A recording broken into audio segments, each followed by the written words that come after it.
get the kosher animals more. And he did whatever each one told him, and that's what he did.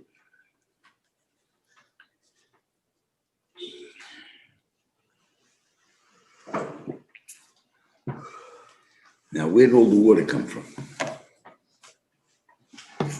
So if you remember, we spoke about in Bereshis that what happened to the water that surrounded the earth.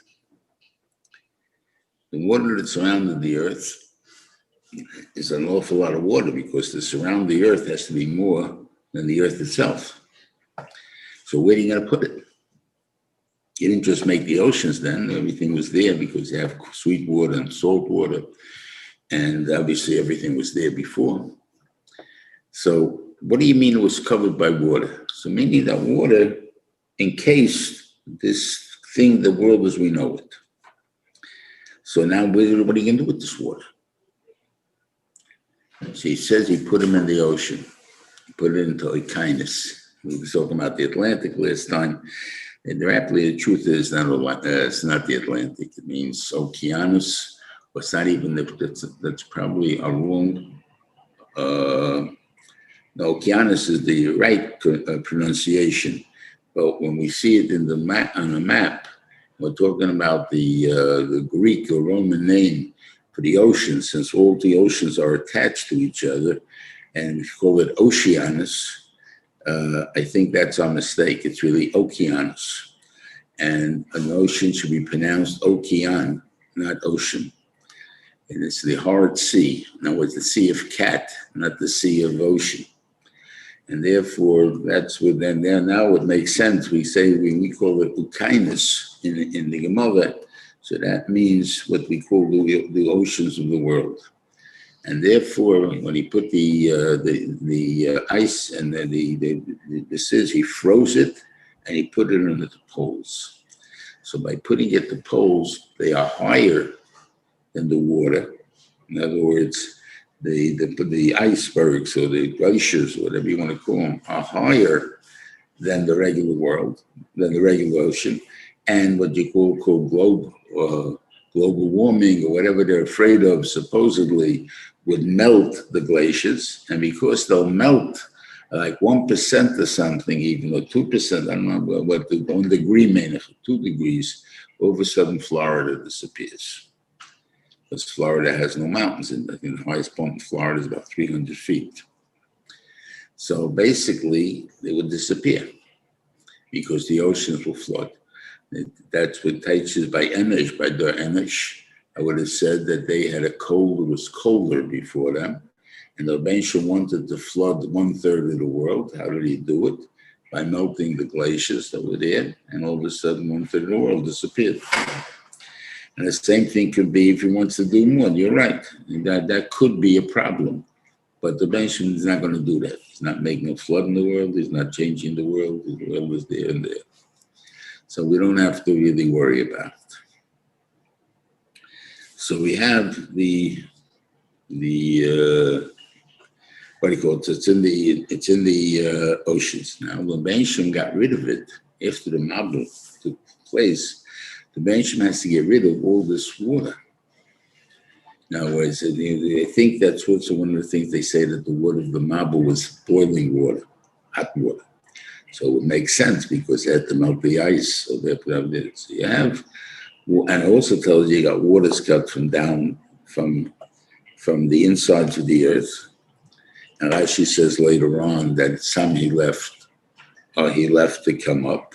For instance, like Hamitveria, which is the hot springs of stuff. He let it, those are the waters that came up from the inside of the earth. But some that are beneficial to mankind or whatever it is there, so he left them. And those are the ones that are not beneficial, he took back. But what do you do with Aruvis HaShemayim? What about the water that came from the heavens that the Rebbeinu sent down? That's more than the water on the earth. So I don't know really, but maybe he made bigger icebergs afterwards. I can't answer that. Or the fact that, how do we get our water, period? It's really, when we use up water, we don't use up water. We drink, we get out of our systems, Water comes from other places. They evaporate. It rains. It evaporates. It goes up to the skies. It becomes clouds. Evaporates. It gets dense again. Comes down again as rain. So the water is the same water that we had before. The same water we get later. It's just the question goes to get obviously a cleansing cycle and everything else, because there's a lot of different waters that are going into that water. But the mice is when it comes down on rain, it's going to be good water. That's what the Teva is telling. That's how the normal cycle works. I don't know to tell you that, if you're on an airplane, I think you when it's about 5,000 feet or something, 10,000 feet, you have a tremendous amount of sky, of clouds. Then you go a little higher and you have the same thing. You have another set of clouds. Is that both necessary there? I mean, obviously the clouds are necessary to keep the heat away, whatever it is, all these other things that are taking place from outer space. But at the same token, is that extra water there also? Could be, that I can't answer. I don't know. But obviously it mentioned it something.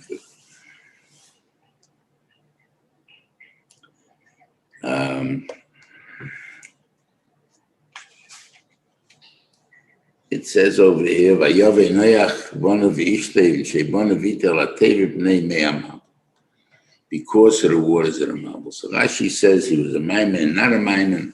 He knew the Mabul was coming. What does that mean? When talked about Noach being Isadik Tom Noibid, he knew what God did. He told him, he followed what the Elohim told him. He knew for sure the Mabul was coming. He spent 120 years building a Teva. You're gonna, what do you call it? Now you listen, why did it take him so long then? Because who's building it? Him. For the first 20 years, for sure, was him alone until he started getting kids.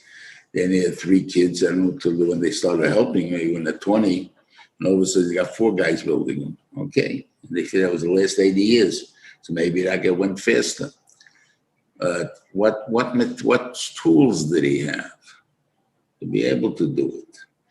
You're going to cut down trees. How does one guy cut down a big sequoia or something that he has to put the planks that are going to make a table out of it? And he's got to shape it, and he's got to, this is tremendous work. It takes weeks and weeks for one piece.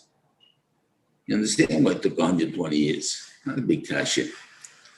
You have the tools, you have everything else. Of course, it's simple. If you don't have it, it's very, very difficult. And he did it. So if he did it, so obviously he believed the Mabul was coming. No question about it. The Shivas Atzal learned shot that Neimei HaMabul means, why did he get into the table? It says he got into the table in Neimei HaMabul because it's raining. He got into the table. Now, you would say, what should he have done? He should have gone in before it started to rain. You're going to be locked up in that box for a year. Don't you want to stay outside as long as you can? Why would I want to go in there before the time comes? So he waited till it rained to get that he couldn't stay outside anymore. So he went inside. That's the name of my mom. So what was wrong about that? He says, because you got to know the reason that you're in a box feeding all these animals for a whole year is because you're also guilty. You're not guilty enough to be killed, but you're guilty. And you're only being saved because of what's a chaim b'nei Hashem. And because of that, you got to feel that I have to suffer with the world. It's my fault also that the world was being destroyed. And therefore, because the Rebbeinu wanted to save you, in what he could, first he could take you up to heaven. And it would be the simplest job where Rebbeinu could do it. But, or he could have made it, a roof stadium that the rain can't come in to this thing. And you have everything you want, and then it's free and you can roam around. And it's a lot of room. What do you think then? I have to put you in a box. So the reason I put you in a box is because you deserve to be in a box. You deserve not to sleep for a year. So if that's the case, you should have gone into the table when he told you to go in. not when it started to rain. Because your punishment is to be in the box for that long. You'll find when he exited the teva, it says over there that it stopped raining, was everything else, but he did not go out of the teva until the Ben Shem told him to go out. Because that my punishment is being in the box. I have to stay there as long as the Ben Shem does not tell me I can go out. So he did tshuva on that immediately.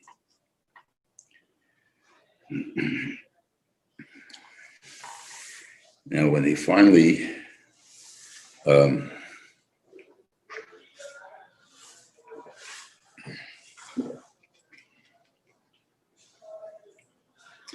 he said he wanted to find out if the level of the water. So he sends out the Oilev. And the reason he picked on the raven was because in the future he will be a shliach to bring food to Eliyahu Hanavi. So he figured maybe he's a good shliach to do this too. And he wanted to see if the water went out. And what did the Erev do? He went back and forth until the water dried up. What does that mean? How long did he there till the water dried up? A few months? It's impossible to be for a raven to fly that long. Okay, so let's say, so anyway, the raven, we'll find out what he did in a minute. Then he sent out the Yaina. And the Yaina went out and he didn't find a place for it to land. So he came back to the teva. What did it say? What did he do? Vayishlach yodei vayikochecha. Noach put out his hand and he took her down. Vayodei salateva, and he brought her into the teva. Why? Because she did her job. Did it? The Orev didn't do his job. You're out there. You're stuck out there. Now, what does it mean? You can land on the teva on the outside. I'm not taking you inside. You can stay outside if you want. You can land on the teva. I'll even feed you, because obviously he had to have food. So he fed him. But the mice says you're not welcome back inside. He didn't do the job. He didn't do it. That's the difference between why he's flying, constantly flying, because he's not inside the teva. And this thing, but it doesn't mean constantly. But in the Yaina, he took him right in. Anyway, he comes and he finally lands, and he's going to make korbanos. Now, till now, we knew that the only korbanos we knew about in the Torah was Cain and Hevel. But and what did they do? What do you mean they brought a korban? They built a mizbeach, and they put whatever they wanted to bring as a korban to HaKadosh Baruch Hu on the mizbeach. And so Rabbi Shalom accepted this korban. What happened would be the fire would come down, or something would make it disappear. The Ben Shalom accepted the korban. If he didn't do that, then the Ben Shalom would not accept the korban. Okay, that's when you're dealing with the Ben Shalom. That's in a mood, whatever mood he is, and you're trying to, thank him, bribe him. What are you trying to do? And the Ben Shalom will judge it on that merit. But now I have a big problem. I'm Noach. I just landed, and I have a destroyed world. And I want God to be with me, that we should be able to rebuild this world. And that we're not going to have any more mappers. Because people are going to goof. People are going to make problems. Going to be abedas. So he brought up korbanos by himself. He brought with his own thing, he brought the korbanos. In other words, he shechted them. He made the fire. He made whatever it is that had to take it, he did it. Who said it'll be accepted? How do we know it's accepted? Just the fact that it burns up doesn't mean anything. You put a fire there, it's going to burn up.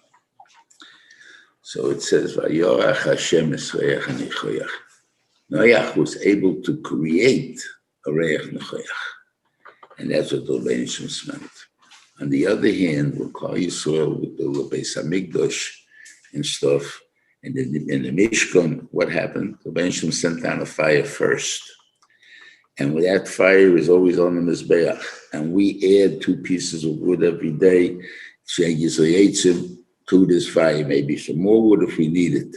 But basically the fire is there. And this fire guarantees that anything that we put on the Mizbeach will be a Reich Nechoyach Hashem, if we do it the right way. But how do you create Reich Nechoyach? Noach was able to do it. Noach did it.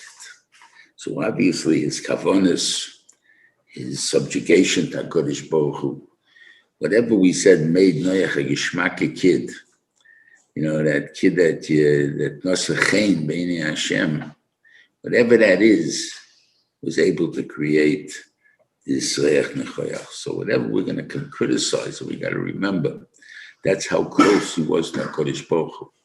HaKadosh Baruch Hu really treated him like a little, like his favorite, like his pet, and accepted things from him. Now, why? That we have to learn a little bit more about Noach and stuff, but I'm trying to understand his personality. But the idea is that Noach was not a pusher mensch. He wasn't shy. He was, Avram, what is he compared to Avram and so on? Noach was a great man. And that's what puts it with him. Whenever we mention Noach in the Piyutim, they always call him a tzaddik. That was the Derosa. You can't take away the titles from him. The titles were given to him. So obviously, the Rebbeinu meant them, and he gave it to him. So we just have to understand what it shot in the first thing. We explained a little bit about it, but I'm saying it should take a lot of thought. Okay. Now, we all know we all went to kindergarten. I think I didn't, but most people went to kindergarten. They went to pre-1A, or pre-kindergarten, pre-nursery. I don't know what they got. It's a lot of things they got. And they tell you stories there. And one of the most famous stories we have is that Avram was a little boy, and his father, Terach, used to sell Avodah Zarah, right? So he came in one time into the store, and his father says to him, Avram, you here? I got to go out for a few minutes. You want to watch the store? Okay. Meanwhile, an old lady comes in with dinner for one of the idols, or for the idols, and what do you call it? Leaves there. So Avram takes a stick, he breaks all the idols except the biggest one, and he puts the stick into that idol's hand, and when that Tarek comes back, he sees all the idols destroyed over there. He says, what happened here? Well, the big idol over there, they fought over the food, and the big idol won. He knocked them all off, and he decided it. And his father, of course, didn't accept it because his father knew that's not the reason of idolatry. Okay, we'll talk later about that in a second. So he was 3 years old or something like that, right? He had a big problem about that. The Gemara says there was no Avodah Zarah b'mei Noach. So when you say Shmoneh Esrei, b'mei Shonim Kadmoniyos, so that means Kimei Noach, Kimei Hevel, Shelo Yoya Avodah Zarah b'yemei. So what are you going to see? What do you mean there wasn't no Avodah Zarah in their days? Noach was full of Avodah Zarah before the Mount. Yeah, I told you the voice of means you had 2 lifetimes. So in the second lifetime, the one after the Mount, there was no Avodah Zarah. It came to Kfirah. Yes, that's true. It didn't come to Avodah Zarah in his lifetime. Now, how old was Avram when Noach died? Noach was 58 years old when Noach died. Okay. When was the Migdal? 10 years before. It's 48 years at the Migdal. And Noach was 940 years at the Migdal. And they lived 10 years longer, and Noach dies. At that time, there was still no Avodah Zarah in his life. So in his life was no Avodah Zarah. So now what happens, it's starting from now. So you're going to say that, let's say he's 58, Avram Avinu is, it's a Bris Ben Absorim, he's 70, right? That's 22 years later. But the Maisa, he was at that time, he was called already Avram Ivri. In other words, he was the only one that was not Eved Avodah Zarah. Everybody else in the world was Eved Avodah Zarah. He's trying to bring the world back already. So you got to figure, when did he start? 60, 50. You know, you're going to say there was so much Avodah Zarah in 10, 12 years that they can call that he's called Avram Ivri. Doesn't make sense. So I said, I lived through such a time. My generation basically is the 50s. The 50s was considered a family type generation, a generation of pretty much religious people. I'm not talking about Jews only, I'm talking about Goyim. There was of their holidays. They cared about their Yom Tovim and stuff. The blue laws, we couldn't even work on Sunday in many places. That was the 50s. So it was family oriented. When it came to the 60s, all of a sudden you have the hippies, the flower people, the Hefkerus, the world changed to an extreme, from family to they made fun of the family. I'll give you a mushroom. You know, we all have to buy hats, so we're always trying to find a cheaper hat than the Borsalinos or the other hats that are being sold, right? So they have different limitations, but the quality is somehow not the same. What happened to all the American stores selling hats? Why do we have to import them? Years ago, there was already, on every block, there was a hat store. And this ended with what do you call it? Kennedy. When he was being inaugurated, and he refused to wear a hat. And they told him if he doesn't wear a hat, then there will be no inauguration. He'll still be president, but there won't be inauguration. What kind of hat does he have to wear? Either a high hat or a Hamburg. He picked a Hamburg and held it in his hand the whole time. Didn't put it on. That means he so made fun of the hat, and I don't even know about the second one, if it was even law anymore, or the protocol was not there anymore. One second, until Johnson was elected the first time. It could be, I don't know what it was then, but it could be if it doesn't exist now. That's when it got it. Then I don't have to wear a hat. So why do I have to wear a hat? We don't have to wear hats anymore. Okay, so all of a sudden, hat companies are out of business. That's what happens in the world. There was a desire for rayas, obviously in the 50s too, but no one did anything about it. As soon as someone did something about it, everybody else joined in on it. So it happened in a very short period of time, between 2 and 12 years, that you can have that the whole world changed. And it means the whole world. The same thing would happen by him. Now, what do you call Avodah Zarah in their times? In the story of Avram and Noach, and Terach.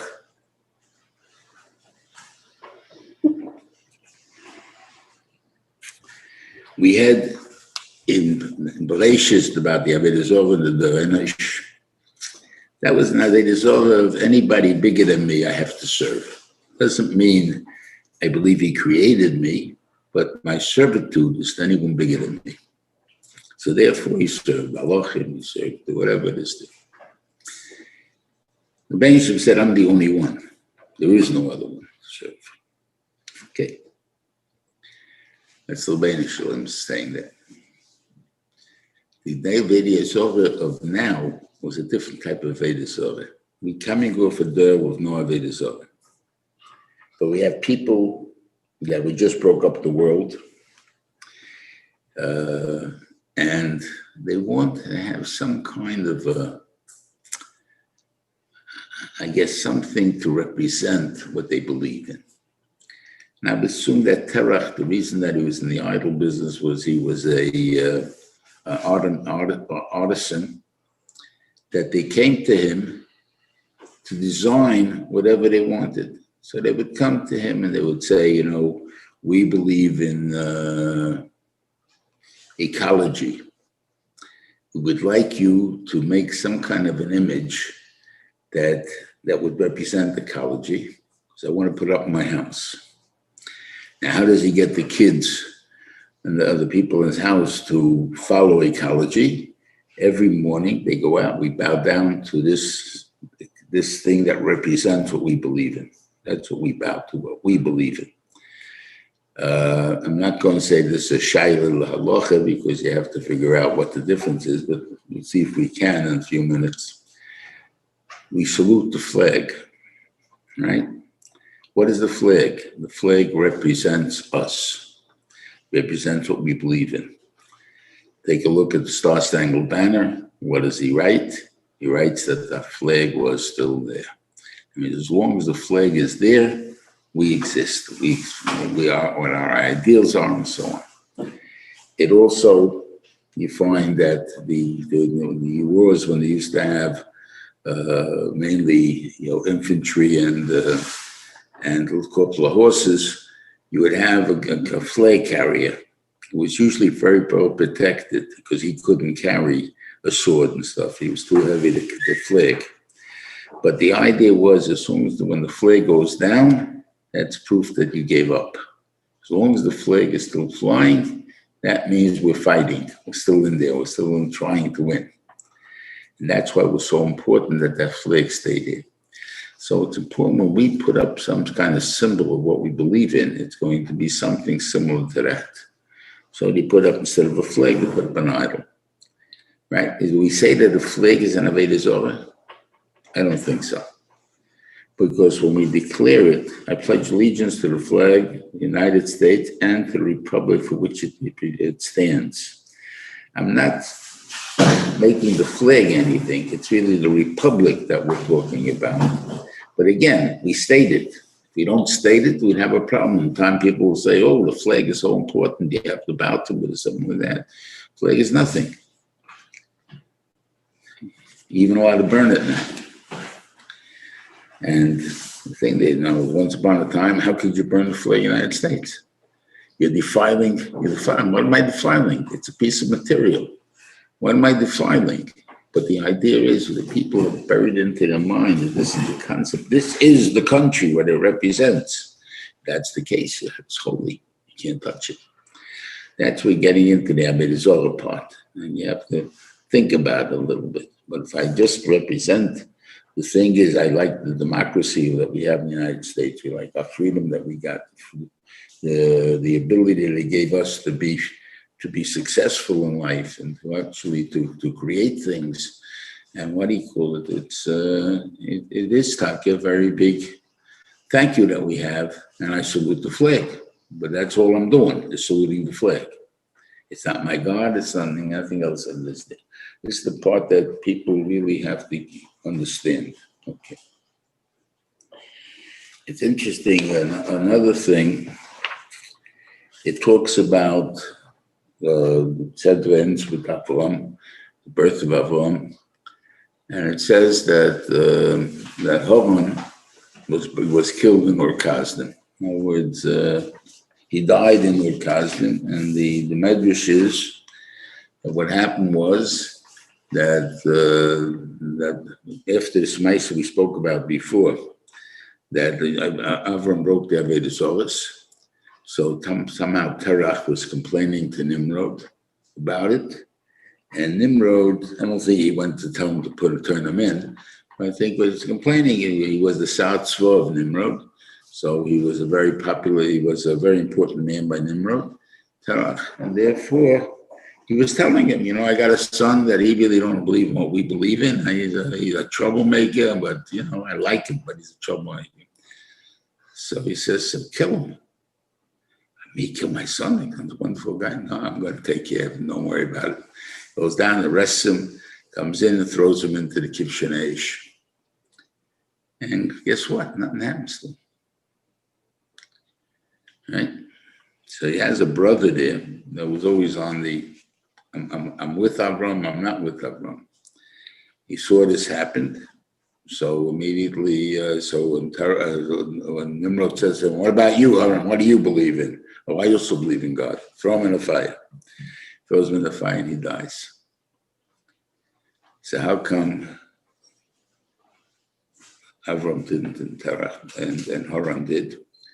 So there's in Moshe they use this lashon, but it's not absolute, and that's the part you have to remember. It says if you go in to die, you live. If you go in to live, you die. We know many people who went to die and to live, and they still died. It doesn't mean, that live to die. If you're going to die, you still died. Not everybody that the nest happens to, but the nest will only happen to a person that he goes in to die. I'm willing to die for HaKadosh Baruch Hu. Not a guarantee you will, because if it was a guarantee you will, how do you ever go into, you're not going in to die, you're going in to live. So obviously it has to be enough of a choice that I expect to be killed. If I expect to be killed, then why are you doing this? Because I believe in God. That guy may be saved. But a person who doesn't believe in that at all, he only says, if he got away with it, I'm going to say the same thing he did. It's called a nochgemachter, an imitator. That doesn't get save you. You don't have the belief that's going to save you. So why should it save you? So that's the real reason what happened, why Haran died. But Haran was a good person. He had good kids. He has weight. And technically, Saul was also his daughter. I say technically, we'll explain in a while, because it doesn't say anywhere in the Torah that it is. It says over here, Vayikach Avram v'Nochel Noshim. Avram and his brother Nocher took wives. Shemesh is Avram Sarai, the name of Avram's wife was Sarai. Shemesh is Nocher Milka. Bas Haran Avi Milka Avi Yiska. He took the wife of Nocher was Milka, the daughter of Haran, who is the father of Milka and Yiska. Who is Yiska? So Rashi says Yiska Sarai. So when he says Sarai, why are you changing her name? Very nice. It's a nice complimentary name. Wonderful. I have 6 names. Why do you keep changing my name? They call me one name and everyone's good. You call Sarai is a nice name. So why don't you call me Sarai? So, and it says noch weiter, Vayikach Terach es Avram benoi. Terach went and took his son Avram. V'Sloit ben Haran ben benoi. And he took Lot, who is his grandson, the son of Haran, the son of, which is his grandson. V'Sarai Kalosai, Eshes Avram. And his daughter-in-law, Sarai, the wife of Avram. Hey, it's your granddaughter. Why don't you just say he took his granddaughter? She also happens to be Eshes Avram, so it's mentioned as Eshes Avram also. But it's your granddaughter. Why are you telling me it's your kalosai? It's your daughter-in-law. It's my granddaughter. So you see that somehow the Torah does not want to be miyachas Sarai to Terach. Why not? I can't really tell you. But I would assume that you would understand a little bit in the difference between the Kedusha of Avram and the Tush of Sarai.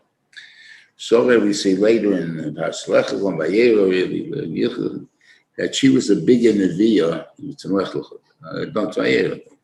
that she's a bigger Neviah than Avram. Avram's a Navi. So you have to, so she has certain points that he doesn't have. Now, how did she get it? Avram is the teacher. Avram is her teacher. She didn't learn it by herself. It's Avram that was preaching it, and she followed Avram. So how come that all of a sudden she became bigger than him? because he was out there preaching all day long. And Shitaka did that too, but maybe she didn't start right away. And she was more at home, more working on herself to keep growing, and so on, to a point where we're not even going to mention that she came from anywhere that was bad. She was always perfect, and maybe she was. She happened to be born, came through Terach, she was born, but she's not Terach's daughter, not in any way. Don't ask me what it means Avram was Terach's son. I can't answer that because obviously, but to some extent it was, even though he was Kaifa Babed, he kept up a relationship with Terach, brought down a relationship with Nocha. He was very friendly with his family. They were distance away, obviously, but they corresponded often.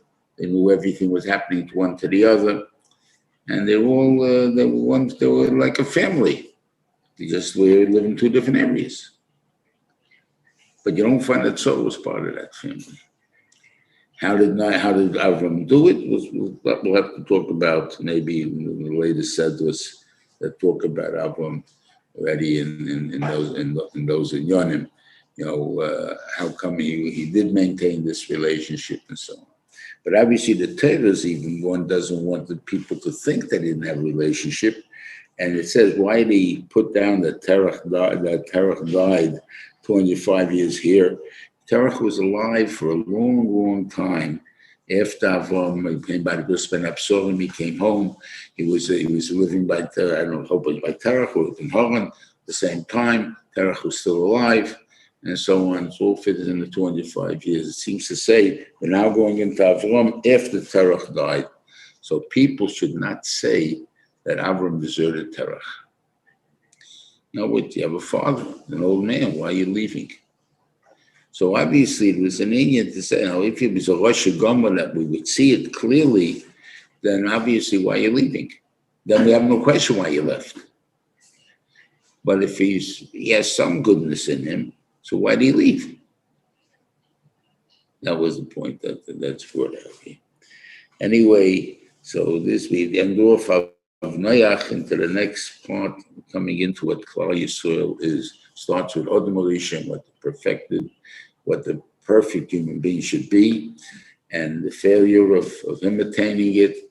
Noach's trying to attain a certain thing, trying again, did not attain it, and now we come down to Avram, who did not maybe attain it for the world, but attain it at least for Klal Yisrael, for his children. Anyway, have a good Shabbos, everybody, and a good year, and a healthy one.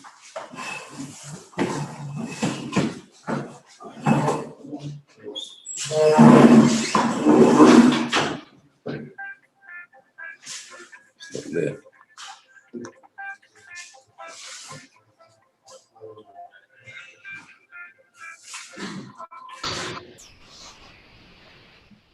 Shabbos, Rabbi.